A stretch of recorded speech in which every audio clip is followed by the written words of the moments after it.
Olá, queridos alunos, queridas alunas, sou a Lilica, professora de redação e de gramática aqui do cursinho da Oficina do Estudante. Sou do lado do meu querido colega, o professor Lucas, professor de literatura. Bom, a gente vai comentar aqui um pouquinho com vocês sobre a prova, finalmente a prova que não vazou do Enem, a prova de 2010. Sobre a proposta redacional não houve nenhuma novidade, não houve nenhuma alteração, se a gente levar em consideração as propostas redacionais dos anos anteriores. O tema que à primeira vista poderia ter parecido um pouco abstrato, um pouco difícil de ser tratado, né? A ética, como assim falar de ética? O que é ética? Será que o aluno deveria ter conceituado ética? Não, né? A partir do momento em que se lia o primeiro texto que constituiu a coletânea, o aluno teria que ter percebido que esse tema foi tratado bem mais próximo, bem mais perto da realidade, de forma, portanto, bem mais concreta e, portanto, facilitadora. Os textos que constituíram a coletânea falavam da questão da desonestidade, da corrupção, infelizmente, verdades, entre aspas, populares, das quais nós, brasileiros, estamos cansados de saber. Havia uma pergunta aqui, em um dos textos que constituíram a coletânea, havia uma pergunta: qual é o efeito em nós do "eles são todos corruptos"? Então, se basear nessa pergunta e pensar em projetar um texto numa possível elaboração de uma resposta a essa pergunta seria um caminho bastante sólido para se chegar a uma boa dissertação feita a partir da proposta redacional do Enem de 2010. Oi. Eu vou comentar um pouco sobre as questões do Enem. E é interessante que vocês saibam que a prova do Enem, em essência, a filosofia por trás da prova é muito interessante. São questões que têm a ver com o nosso cotidiano, questões sociais, de reflexão.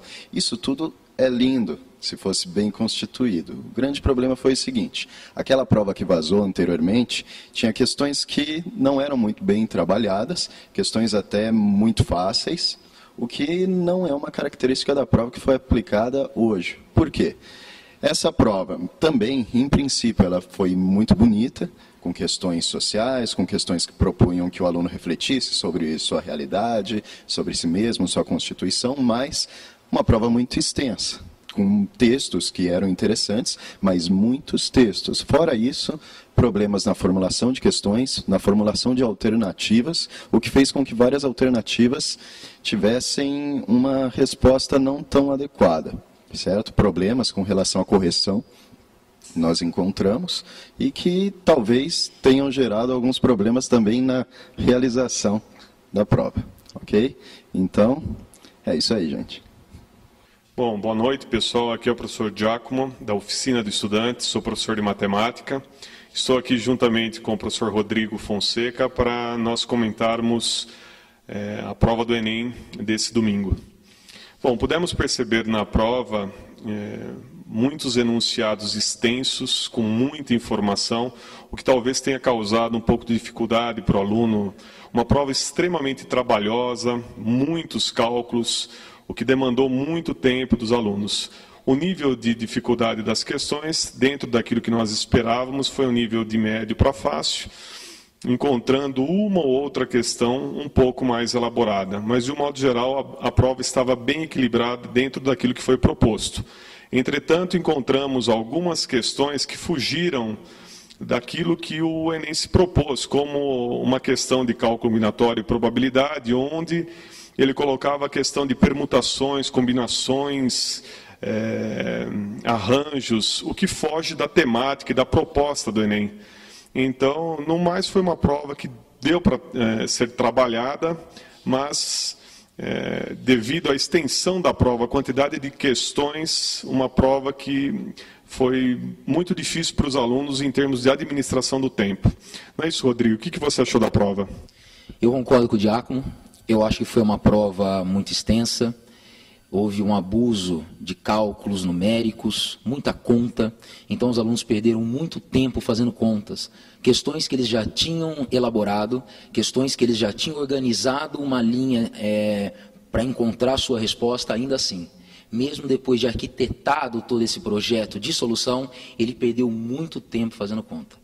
E é uma pena, porque isso vai na contramão do que a matriz do Enem propõe.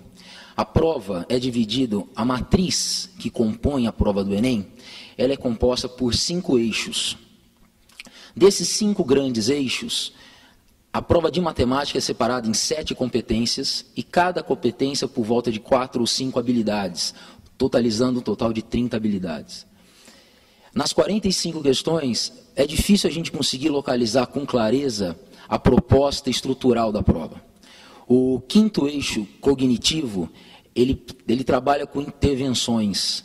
Eu não vi, nas 45 questões de matemática, não de forma clara, nenhuma questão que exigiu por parte dos alunos uma habilidade de intervenção. Também acho que ficou muito claro, ele tem uma das competências da prova, é para trabalhar com estatística, algumas questões muito pobres, que envolviam ali no máximo uma média aritmética. Então, talvez até pela forma que isso aconteceu, a primeira prova ter vazado, aí uma correria danada para dar tempo de fazer essa outra prova, que acabou entrando no meio dos calendários dos vestibulares, talvez tenha comprometido, o que, de novo, é uma pena, porque é uma prova que veio com uma intenção muito forte. Houve uma mudança no nosso cenário educacional muito grande. Então, existiam boas expectativas que, na minha opinião, foram frustradas. Mas, bom, é isso aí. Espero que vocês tenham ido muito bem, apesar de todas essas dificuldades. Lembrando que, como um exame de seleção, passa quem for melhor, né? Então, essa dificuldade da prova foi uma dificuldade que todos encontraram. Mas é isso aí.